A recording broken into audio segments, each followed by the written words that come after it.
حضرت मालिक बिन दिनार ने तौबा की, फरमाते मैं नशे का आदी था। किसी ने मुझे कहा कि बतौर दवाई शराब पी लो, तो मैंने पी ली। शराब पीता था। अल्लाह ताला ने बड़ी मिन्नतों और कोशिशों के बाद, मिन्नतों के बाद एक बेटी अता फरमाई। वो भी 2.5-3 साल की हुई तो पर्दा कर गई। कहते मैं उसकी कब्र पे बैठ के घंटों रोता।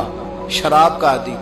एक दिन सोया तो ख्वाब देखता हूँ कि मेरे पीछे एक बड़ा सांप लग गया, और सांप जब मुंह खोलता है तो अंगारा निकलता है। तो हजरत मालिक बिन दिनार कहते कब्रिस्तान में मैंने देखा, मैं ख्वाब देखता हूँ बड़ा अजदहा, उसके मुंह के अंदर आग, मेरा पीछा कर रहा है। मैं दौड़ा, लेकिन वो अजदहा जब मैं दौड़ा तो मेरे आगे आके खड़ा हो गया। जनाब मालिक बिन दिनार कहते हैं एक बूढ़ा शख्स कमजोर मुझे बचाने आया, पर उस अजदहा ने फूंक मारी तो वो बूढ़ा आदमी दूर जा गिरा। कहते मैं चीखता था, चिल्लाता था। एक पहाड़ी पे मैं भागा गया तो वहां मुझे मेरी बेटी मिली, मुझे फौत हो गई। वो उस अजदहे के आगे उसने यूं हाथ किया तो अजदहा पीछे भाग गया। मैंने बेटी को गोद में उठाया। मैंने कहा बेटी ये कौन था? कहने लगी अब्बा ये तेरा बुरा अमल था, ये तुझे खा जाता अगर मैं ना होती। तो कहा ये बूढ़ा जो मुझे बचाने आया ये कौन था? कहा ये तेरा अच्छा अमल था, पर कमजोर बड़ा था, थोड़ा था।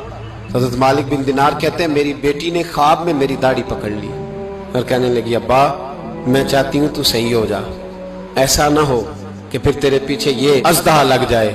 हजरत मालिक बिन दिनार कहते हैं जब मैं सो के उठा तो मेरी दाढ़ी आंसुओं से भरी हुई थी। फिर उसके बाद मैंने तौबा की, इस तरह की तौबा की कि फिर मैंने कोशिश की कि दोबारा मैं अपने रब की नाफरमानी ना करूं।